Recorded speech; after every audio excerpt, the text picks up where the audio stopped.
Tuhan tidak pernah menjanjikan sebuah agama sebagai solusi penyelesaian dosa-dosa manusia. Jikalau agama sebagai sebuah solusi dari Tuhan untuk menyelesaikan dosa-dosa manusia, mengapa Tuhan menciptakan banyak agama untuk menyelesaikan dosa-dosa manusia? Mengapa banyaknya agama? Tuhan gak fair dong, ya. Agama yang ini dia ridhoi, agama yang itu dia tidak ridhoi. Lantas kenapa dia ciptakan agama? Ini gak fair, ya. Jadi agama bukan sebuah solusi, ya. Tetapi hanya ada satu solusi saja sebagai penyelesaian dosa-dosa manusia. Apa itu? Al-Masih, juru selamat, ya. Kejadian 3 ayat 15, ya. Di dalam Tauratnya Nabi Musa, ketika Adam dan Hawa jatuh ke dalam dosa dan mengenal yang namanya dosa, solusi dari Allah hanya satu, Al-Masih, juru selamat, ya. Kita bisa lihat teman-teman, ya, di dalam bahasa Ibrani Kejadian 3 ayat yang ke-15. Dalam Kejadian pasal 3 ayat 15, aku akan mengadakan permusuhan antara engkau dengan perempuan ini dan keturunannya, dan keturunanmu dan keturunannya. Keturunannya akan meremukkan kepalamu dan engkau akan meremukkan tumitnya. Jadi karena dosa menyebabkan perseteruan antara Allah yang Maha Suci dengan manusia yang berdosa, ya. Kita bisa lihat ada satu kata yang dipakai dalam bahasa Ibrani di dalam Kejadian pasal 3 ayat yang ke-15.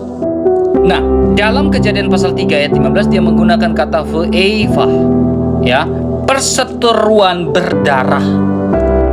Di dalam Septuaginta pun sama, dia menggunakan kata yang cukup menarik lagi, teman-teman. Kita bisa perhatikan dalam Septuaginta Kejadian 3 ayat 15. Nah, ini di dalam Septuaginta, teman-teman, dia menggunakan kai ektran.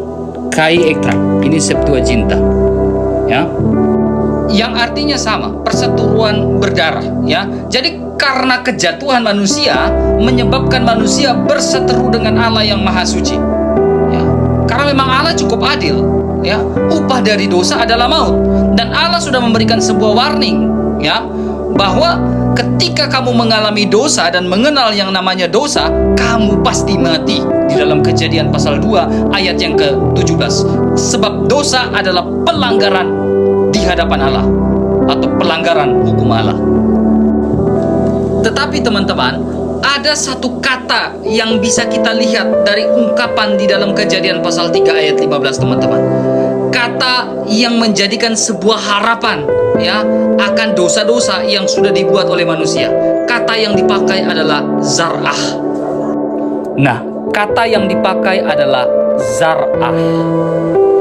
Jadi ada harapan, ya, ketika manusia jatuh ke dalam dosa, ada janji, ada harapan, ada zar'ah, ya. Zar'ahnya apa? Bukan agama, ya, tetapi harapan yang dijanjikan sama Tuhan adalah juru selamat, ya. Kejadian 3 ayat 15 adalah berita Injil untuk pertama kali, teman-teman.